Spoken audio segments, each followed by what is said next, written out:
the worryingly beautiful and scrumptious Renee Young. Oh, that is easily the best introduction I've ever got. I don't know if it was like the accent. It was the accent combined with the word scrumptious. No one's ever called me scrumptious. It's the greatest word, isn't it? It's fantastic. Are you a fan of the British accent? Oh God, yeah.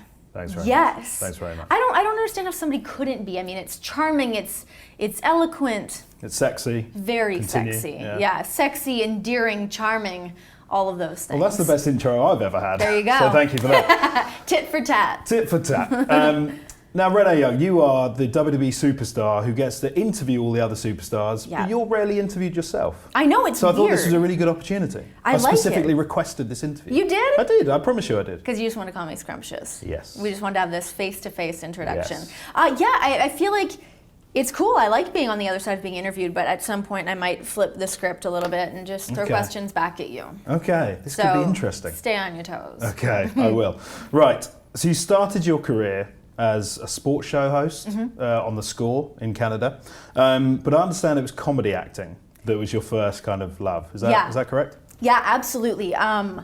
Yeah, I mean, that was a thing just like growing up, watching Kids in the Hall, SCTV, SNL, like watching all that stuff really was a big part of my childhood. And then it didn't even really dawn on me until right after high school. I went and did Second City and did all the comedy stuff there, and then got into doing like some method acting and sitting around in Canada waiting to be like girl number 3 at the bar wasn't really panning out for me. So I was like, you know what, I'm gonna go be a TV host because I can just take a camera and I just need myself and I can just come up with some stuff and see how that goes. So yeah, I kind of got into hosting from that, but it was really doing comedy and stuff that made me want to be a bit of a professional jackass. And could you traditionally, men are funnier than women? Is that fair to say, or is that an awful thing to say? It is an awful thing to say, yeah. But it is. I think that's a common misconception. Yeah. You know, it's funny because I was watching. There's a documentary. I think it's on Netflix about like women not being funny, and I started to watch it. There's even a documentary about it. Yeah, because I mean, people assume that and people think that, but when you look at the last 2 times, I mean, with the Late Show or Late Night Show going away and having Letterman going out, that people were like, oh, we're going to bring in Chelsea Handler. Could it be Tina Fey? And it's the same with the Daily Show now too. It's like all these women are now all of a sudden being considered for these massive roles. So I think that is something that is going away. Because anyway, so I started to watch a documentary and then I turned it off because I realized that that's stupid and that's just, I don't think that should be a thing anymore. I think women are very funny.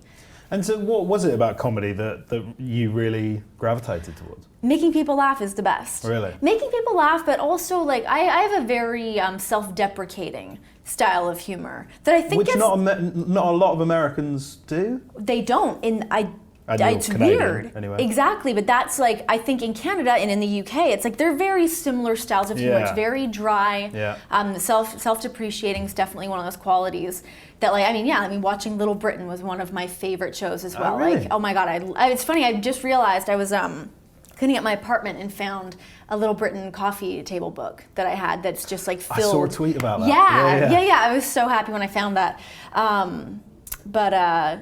Yeah, anyways, doing comedy is just something that I love. Making people laugh, being able to have fun, poke fun at myself. I really just wanted to find a job where I could get paid to have a good time. Yeah. You know? Doesn't everyone? Yeah, hook me up with that, please. I'll just have a good time. And you also appeared in a Kelly Clarkson video. Mm-hmm. Was this during your time in Hollywood? No, this is actually, I was still in Toronto at this time. That was actually the first job that I ever booked. Wow. And I was really freaking out about it. Because I actually did like a bunch of weird music videos. I did like the Kelly Clarkson one. I did one with Tom Green forever ago, which I booked by doing The Running Man for the audition. Okay. I had to go in and they're like, but they wanted girls to be like actually sexy and like pretty and like look like nice girls. Yeah. I don't do that well. I'm like, what do you want? Why is this girl in a bikini? I don't understand. So I went in and did The Running Man and they're like, that'll work. That's awesome. Perfect. There's nothing worse than walking into a room where people are staring at you and they're like, can you dance for us? Like, it's a weird thing, the audition process, isn't it? It's awful. It's a really weird thing. Yeah, it's super weird. Awkward. I'm so glad I don't really have to do that much anymore. Yeah. Thank God. It's horrible. Any musical kind of bones in your body? Can you sing, for example? I can carry a tune. Yes. Go on. No, Why not? because that's the second worst. That's actually worse than someone asking just you asked to you to dance. audition, haven't I? Or if That's someone's bad. like, "Oh, you think you're funny? Tell me a joke." It's like, what? No, I can't do that. I'm not that kind of a skilled individual. I'll scrap my next question. Tell us a joke. And gone. Actually, let's lose a lot of these questions. Yeah, I mean, I can carry a tune, but that's it. I tried to learn to play guitar one time, but my hands, Okay. I've got like these little carny hands that aren't great for playing a guitar. But I grew up in the music industry. My dad is a concert promoter. So that was a big thing for me all growing up. He used to work with Anne Murray, who's this big Canadian songstress legend. He worked with her for a long time, and now he works for Live Nation. So I've always been around music, hanging out at concert venues, and like hanging out in road cases and stuff as a kid, just killing time. And waiting to go home. so that brings us to WWE. I hear that through the connections your dad had, he brought you backstage at some WWE events. Is that true? He did. Yeah, I mean, when I was a kid, I mean, what kid didn't go to a party and want to like tombstone somebody on the front lawn? Like that was a big part of my childhood for a little bit. Wow. Yeah, but yeah, he was working at the Sky Dome in Toronto, which is now the Rogers Centre. But he was working there and then brought me backstage, and I got to meet The Rock and Stone Cold and Chyna and Mick Foley. I need to find those pictures somewhere because I feel like there's pictures floating around of like a 12-year-old me in like an oversized winter coat, just like having a great time hanging out with all these people. But it does exist somewhere, and it was awesome. Because I saw a picture of you with Steve Austin. I think it was maybe at the SummerSlam panel show, Yeah. and you looked very pleased to be with him, as though there was a bit of history there. Well, you know, there's really not any history because he would not remember that I was just some random kid. Hey, Mr. Stone Cold Steve Austin. So not any history there, but I love Stone Cold Steve Austin. He's a legend, isn't he? He's a legend, but he's such a cool dude. Yeah. You see him backstage, and he's exactly who you think that he would be. He's so comfortable in his own skin. Yeah. Do you know what I mean? He knows who he is. But it was really funny because last time he was here, he was talking to somebody, and I walked up to say hi to him, and like we had like this weird like interaction where like we had like a hug, but then he would like treat me like I was his daughter almost, and like gave me like a little like, "How you doing, kid?" And then I was like, "I'm gonna go now." But it was great. He's awesome. I love Stone Cold. And so were you a legit fan growing up? I was a legit fan growing up when I was a kid. You know, I watched it, but mostly because it was like the fad that like kids in my school were watching, and it was like a big part of what we were doing and paying attention to. I stopped watching for a bit. I played sports a lot growing up, so that was always my main thing. I never really spent too much time watching TV. But then, when I started working at the Score, which I actually went to work at the Score because they did these very tongue-in-cheek style interviews, like man on the street kind of stuff, and I was like, ooh, that's something I could do, and I didn't even really know too much about sports, but I winged it. And and they asked me to do a wrestling show within a couple months of me being there, and I was like, yes, I can do that. Let me just do a little Google search here. Great. Actually, was supposed to interview John Cena. Was my very first interview I was supposed to ever do. Yeah. So I'm like doing all this research on interviewing John Cena because I didn't really know what was going on in the world. And they brought him in, and I don't even remember what my questions were. They were stupid, though. They were the dumbest, like, idiot questions, but, like, I thought they were hilarious. Right. So we're standing on our marks, and we're getting, like, the count in for, like, the cameras doing this big swooping angle through the studio. And as I'm about to do the intro, they're like, yeah, we're actually going to cancel this interview. Because they hated my questions so much. Now they pay me to ask questions. That's it's ridiculous. Joke's on you guys. Joke is on you, because now what? But so, they canceled it. And so how did you make the jump then to WWE? What's the story from going to the Score to... Well, because I was doing Right After Wrestling, which turned into Aftermath. I already had a bit of a rapport. We worked so closely with WWE, having the rights to WWE in Canada. So they were familiar with me. They knew who I was. They knew how I was on camera and stuff. And it just was a natural kind of jump. I was finishing up at the Score, and my contract was up there, and I was kind of snooping around in the States to see what I could get going, and WWE was just like the perfect natural step to go do. There was no prep necessary. I knew the product, I knew what I was getting into, and it just worked. Memories of your first meeting with Vince? Oh God, we were in Hershey, Pennsylvania, and because I come from I'm a bit of a slob.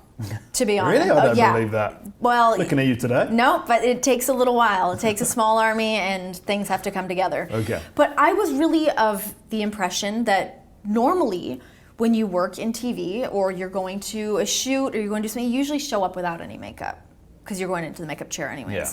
But apparently that's not a thing you do here. Ah. So I'm like winding the hallways, like fresh face, like, hey, this is great. And then I saw Vince and I was like, oh shit, and like ducked down. I literally ducked down a hallway and I had to wait. So like it wasn't really my first meeting with him because I actually avoided it. Yeah, okay. But that was the first time that I saw him and I was terrified and did not know how that was going to go. But yeah, I showed up without any makeup just thinking that's how the world worked. And lo and behold, it does not. Not in the WWE. But Vince is very intimidating. I sometimes see him. One time he like gave me beef jerky. We were like, I was hungry. I saw him in the hotel lobby and I drove by myself for some week. I forget why. But anyways, I ran into him in the lobby and I was like, yeah, anyways, I just drove and got in here. It's 3 a.m. I'm starving right now though. And he made me get beef jerky. He had brought to my room of beef jerky. It was hilarious. I think that's an exclusive, isn't it? Yeah, big time. Big time. Yeah, I mean, it was very, very funny. I was like, this is great. What a nice, delicate treat. I didn't think Vince would like beef jerky. Well, it's very high in protein and low in fat. There you go. That's the only thing I know about food. Okay. That's it. And so you come from the wider entertainment world. How were people with you when you came to WWE? Who kind of took you under their wing and looked after you? You know who was actually really great when I first got here was Santino. I mean, he's also Canadian, so he knew, and it's funny because the first time I met Santino, he was like, oh my God. No, he's Italian. Right. Yeah. He's Italian. He's Italian. We met each other, but as soon as I saw him, he's like, my dad loves you. And he was like familiar with my work from Canada, which was great. But there was a few times that people were like maybe not being as cordial. And he kind of stepped in and was like, hey, she's cool. Be cool. In like classic Santino way. So he was definitely one. Summer Rae's one of my closest friends. Her and I kind of came into WWE around the same time. Like she was doing NXT, which is where I first met her, but when we first came up to like the WWE roster was around the same time. So she was always super cool. And Sami Zayn. I love Sami Zayn too. Oh, what a ledge. Yeah, he's great. Lovely guy. Love him. And your rapport with Summer Rae is great. Like on the Total Diva stuff, you can kind of tell you're really close friends. Yeah, it's cool. She's one of those people that like, even though she is a very good friend of mine, sometimes I don't know if she's intentionally being funny, which is why I love her. Because she'll say shit and I'm like, sorry. She'll say stuff and I'm like, what is going on? Like her mouth is constantly going like a mile a minute. Every single fleeting thought through her brain comes out of her mouth. It cracks me up. She's very funny. Awesome. Yeah, she's cool. If you could interview anybody in the world, who would it be? Prince. And why? Because he's Prince. Prince is the coolest. Prince is the godfather of all things cool. I would just I want to see what this whole Prince aura is. I've heard that it's like that thing that you see him and you pass him and it's like, Prince. There's like this little glow around him. I would like to see that. Is he still called the artist formerly known as? No, I think he's just back on to being Prince. Just Prince? Yeah, I think he's just Prince. Okay. I think he released an album, or he released some music not too long ago, too. But he would definitely be one in, can I say, people that are no longer amongst us on the earth? Freddie Mercury, too. Yeah. Love Freddie Mercury. And, I mean, you kind of can't not say Marilyn Monroe. I want to know what's up with her. Okay. Yeah. Would that be your opening question? What's up? Yeah, what is your deal? Yeah. What's happening here? Who are you? You're great. Just going back to Prince, you couldn't really just call him just Prince, could you? No. It sort of takes away from the aura. Yeah. Oh, it's just Prince. Yeah. It's just Prince over there, no big deal. What do you got over there for catering? Yeah. Marilyn, what have you got going on? Because Prince is nothing going on. What a bore. No thanks. Right. We've heard you've got aspirations to be a full-time commentator for WWE. Is that kind of your dream going forward? Because it's not a spot that traditionally is given to women. It's not. I think part of me, that's one of the main reasons why I would love to do it. It's one of those things people are like, no, we can't have a girl do that, tra-la-la. That it would be really cool to be the first woman to really do that, especially not being a wrestler. And I found that when I was doing commentary is that it's an interesting sort of angle to come from because I'm not a wrestler, so I don't necessarily have a background of things to pull from. I'm like, oh, that hurts because of X, Y, or Z. It's like, what do I know? I don't know. I run on a treadmill a couple times a week. That's it. So yeah, it's kind of having like that different perspective, but being a commentator for Raw or SmackDown would be awesome. I think that'd be a really cool role to be in. And especially just to kind of wing it. You know, I love not having a full script and just like doing the top of your head kind of stuff. Do you think they'd let you wing it? Like, because we've heard that, you know, perhaps Vince can be quite scary in the ear sometimes. Oh, I'm sure. If I got onto Raw, he'd be like, what the hell are you talking about? It would be an interesting conversation. We would develop our relationship a lot more if he was in my ear the whole time, kind of telling me. He'd offer you beef jerky if you do well. That's all I need. Yeah. It's like dangling the carrot of beef jerky. I'm a simple woman. That is excellent. So what's your time been like behind the mic at the NXT desk? Great. I love being a part of NXT. Yeah. Being a part of NXT is really cool, especially coming into commentary. It's like I don't have any experience doing that. The only experience I have is what I've done here, and it's a whole other beast. Like, it's something that I never paid a lot of attention to. I was like, even when I was working for the Score and like watching so many games of like hockey, basketball, football, I never really listened to the commentary. I'm far more of a visual learner than listening to someone talk. I'd be watching and people like, oh, that's a weird fact. I'm like, I didn't hear anything that just happened. Right. So to kind of get in that mode of figuring that all out is, yeah, it's cool. I have a total different respect for everything that the commentators do here. People think it's easy. It's hard. It's a hard thing to do. It's so hard. It's so hard because, I mean, sometimes with WWE, they're very specific on certain verbiage, and there's different stories that need to be told. That it's not really just winging it. There's a lot of work. Social media and products and upcoming doing things. graphic reads, doing B-rolls, bringing stuff. Like, it's a lot of work. It's great they've given you the chance to do that, though. Yeah. You're really kind of psyched to be. Yeah, it's so hate cool. to use the word psyched. No, but it's true, though. I mean, especially down at NXT, where it's like you get to experiment a lot, and there's such great talent down there, and I think the talent's really like nurtured well at NXT. It's cool. What did you think of the NXT product as a whole? Because it's great. It's been making waves. Yeah. It's like I feel like proud of it. I feel proud that everybody there has been able to go from NXT to making big waves up here on Raw, on SmackDown, you know, going into WrestleMania. So many of the faces that are going to be on the WrestleMania card are like new NXT faces as well, and I think that's something to be proud of. But I think what Hunter's been able to do down there is fantastic. It's great. It's amazing. Yeah. Can you tell us something about yourself that fans couldn't find out on Google? Oh. And I know you've got webbed feet. I do. It's very small. If I wasn't wearing stockings, I would show you, but it's just a little tiny, it's an adorable webbing. It's not even a big deal. Is there such a thing? No. No. Something that you couldn't Google about me. I'm a nice person. That doesn't come up on Google. No, I've never read that. Crap, what could you not Google about me? I'm a good cook. Are you? Okay. Yeah, I like to cook food? a lot. I love carbs. Yeah. I love pasta. I love a good sandwich.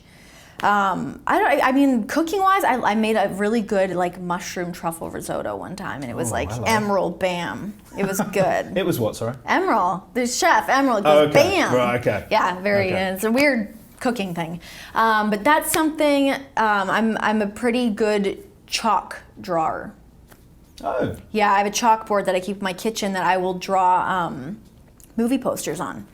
So I did Fight Club for one. I did E.T. I did Jaws. I had a couple of them.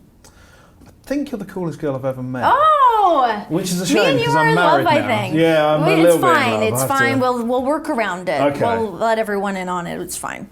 Can't wait for you to be my second wife. Yeah, I know. Won't that be so nice? That would be great. We'll just be so happy together. Yeah. I've got 2 children as well. They probably wouldn't it's fine. enjoy I will that treat much, them but- like they're my own. Oh, thank you. It'll be nice. Speaking of that, Okay. I am a firm believer, whether people are in the public eye or not, that their private lives should, if they want to, remain Yes. private. Yeah. Having said that, people would throw garbage at me in the street if I didn't ask you this. Is there any truth to the rumours you are dating a certain lunatic fringe? People will throw trash at me in the streets for answering this, but Yes, we are. We are dating. We're in love. We don't care. We don't care who knows it. It's true, yes. That's the first time we've ever really, well, he's not here. I'm saying it like he's here in this room, but he's not. But yeah, we are dating. He's a lovely man. Don't ever tell anyone I said that, though. Okay. He's mean. We've interviewed him a few times. He's mean and he's wild. We've interviewed him a few times. He's got a certain aura about him. He does, yeah. He's, very nice. Yeah. But he's quite mean and moody. Is that what you like about him?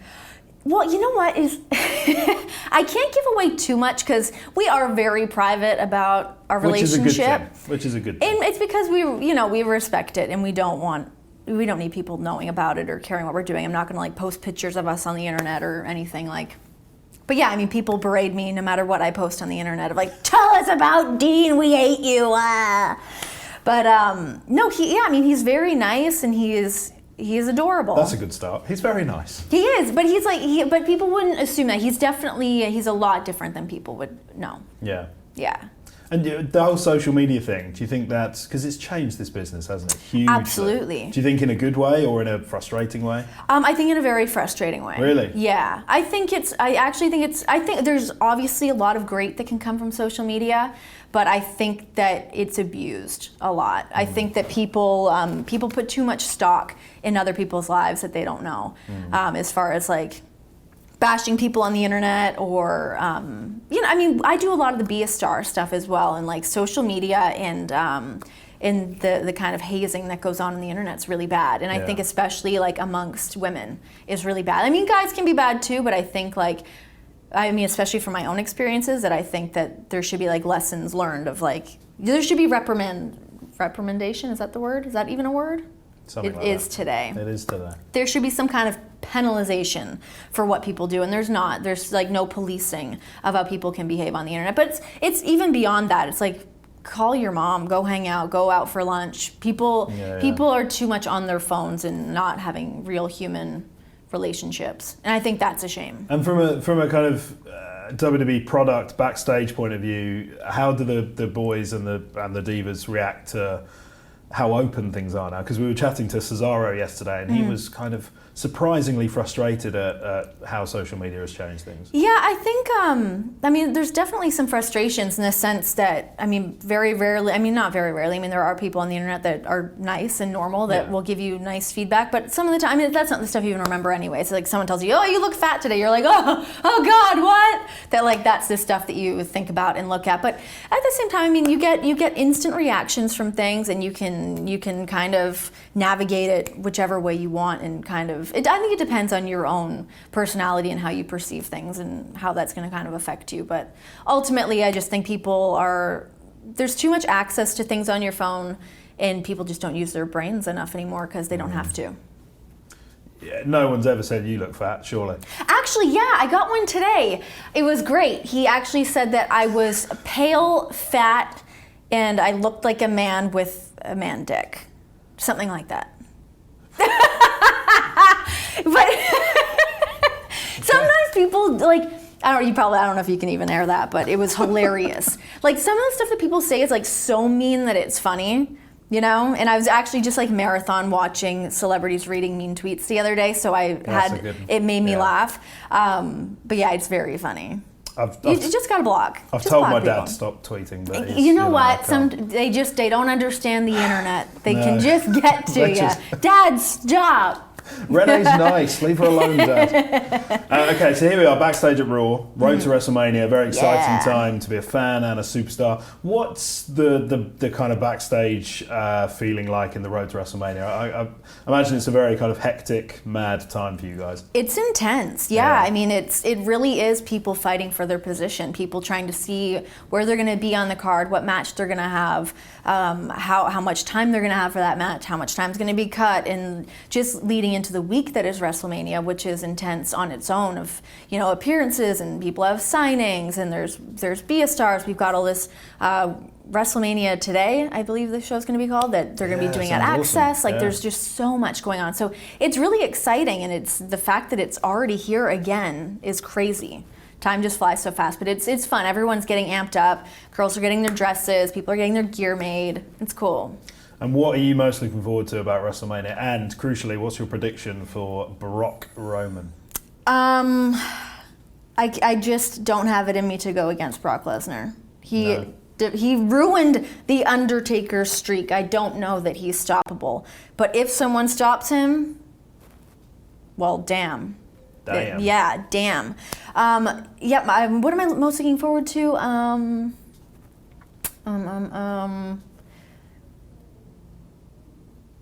I think the Intercontinental Championship match is going to be great. The ladder match. I love a good ladder match, though they're terrifying. Yeah. They're hard to watch sometimes because no matter what, it really hurts. Risky business. Yeah, big time. I'm excited to see what the Divas do too. And how's that week for you, like WrestleMania week? Because it's hardly a one-day affair. It's a big thing going on in the Bay Area. Are you going to be a busy cat? Yeah, we have. So I'm going to be hosting some of the WrestleMania today. I've got Be a Star. I'm hosting the red carpet for Hall of Fame, and then doing the panel for WrestleMania, which I think is going to be like a 2-hour panel or something. So I got a little homework to do. Yeah. I'm going to come up with some facts. I'm going to Google some stuff. Do you get nervous during live broadcasts? No. Really? Not really. I mean, you know what? It'll probably be different at WrestleMania though, because there's so many people there and there's so much going on. But I think like in that setting, I never really think about it. Which maybe it's like my brain just shuts that off. And I'm like, I'm just doing a TV show for millions of people. And I start like sweating. I'm like, oh God. But yeah, I don't usually get too in my own head about it. I mean, there's still like a nervous energy in the sense that I care about what I'm doing and I'm excited to go do it. But no, I don't think that nervous is the word. It's more of an excited energy. Do they say that when you stop getting nervous, you should stop doing the job? Is that not a saying? I have heard that. But I think... if we don't see you at WrestleMania, I'll know why. That's why. Yeah, exactly. I mean, I think, there's definitely something to that, but I think it's also being comfortable. Yeah. It's like, and I don't mean comfortable in a bad way either, but just knowing what the deal is. Yeah. But there's definitely times that after you do a show, you're like, was that okay? That was fine? I don't really know what just happened. But we just go out there and have fun, and going out and having fun is where I'm most comfortable, is doing that stuff. When it's like very serious buttoned up stuff, then I'm nervous. I get nervous to do Be a Stars. Really? I hate public speaking. It's a very different thing though, isn't it? I guess. Yeah, public speaking stresses me out. Being on TV doesn't stress me out. Public speaking, I'm like, oh, what are these kids thinking about me? And it freaks me out. It's terrifying. UK tour is coming up in April. Can we expect you over there? I hope so. Have you been to the UK before? I have. Where have you been? I did London, and we're doing London and Sheffield this time, right? Yeah, and a lot of cities, Manchester. I only go for the TV dates. Oh, okay. I don't do the live events, which is unfortunate. But if I am going, I believe that me and one Summer Rae are going to do a little trip to Paris after, perhaps, which will be great. But yeah, so I've been to London, Manchester. And actually, I think that's it. Just London and Manchester. What do you think of the UK fans? It's amazing. Bunch. They're great. It does feel very similar to back home for me. It's a lot like Canada. They're excited. They know it. They're smart. Like they know what's going on with everything. And like I love hearing the British chants because they just sound adorable. Everything turns into a big like soccer football stadium. Soccer. How dare you? How rude. Speaking of that mistake, finally, what is the biggest on-air mistake you've made? I mean, I do mistakes all the time. I've got a list of them here. Well, I know one time I was trying to throw to a video package of something and I had no idea what it was. That I was like, and watch this now. Actually, no, I haven't really had too many. One time I had a blunder here when, I feel like there's two because I remember people being like, oh, you botched that. But now I can't think of what it was. Yeah. I had one before when I was doing a Backstage interview, and I was doing like the intro for it, but I couldn't hear myself feeding to the arena, so I assumed that my mic wasn't on. Right. So I did the restart of ladies and gentlemen, and it was in fact recording the whole time. So I had that, and when I was at the Score, we would do the stupidest things during the show that I would just be literally crying, throwing to commercial breaks. I was laughing so hard, like couldn't even get out words. So I mean, but that's the stuff that I love doing. That's a fun business to be in, isn't it? Yeah. And very finally, that was a false finish. This is the end of the match. Kick out. We're going home now. What do you like to do in your spare time? What's your favourite pastime? I imagine you don't get a lot of spare time. No, I have spare time. Okay. I hang out. I play records at home. I listen. With Dean? Yep. Yeah, we dance around the house, hang out, have food. Dean dancing. Well, people see him dance enough anyways when he does his whole Axl Rose thing, whatever that is. Oh gosh, guys. Really? Woo-hoo! Hello, UK. The hits have just gone through the roof on this. Yes. I don't know just hanging out. I'm a big homebody. I love being at home. I've been huge into watching Empire. Do you guys get Empire in the UK? What, Broadwalk Empire or just? No, it's a show Empire that's on Fox here. It's awesome. It's really good. It's with Terrence Howard. I love the show Nashville.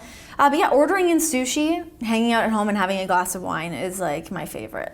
And you still living in Canada or are you in the US? I live in New York. Oh, yeah. Awesome. Yeah. Yeah, it's good. I mean, it's cold, so extra reason to stay indoors and not go out anywhere. Yeah. Yeah, it's good. Renee Young, this has been hands down the greatest interview I've ever done. I love you so much. It's purely down to you. I love you. So, I love you. You're great. Thank you for having me. You're my second wife. Yeah, just let me know. Keep me posted. Thank you so much. Thank you. I really enjoyed that.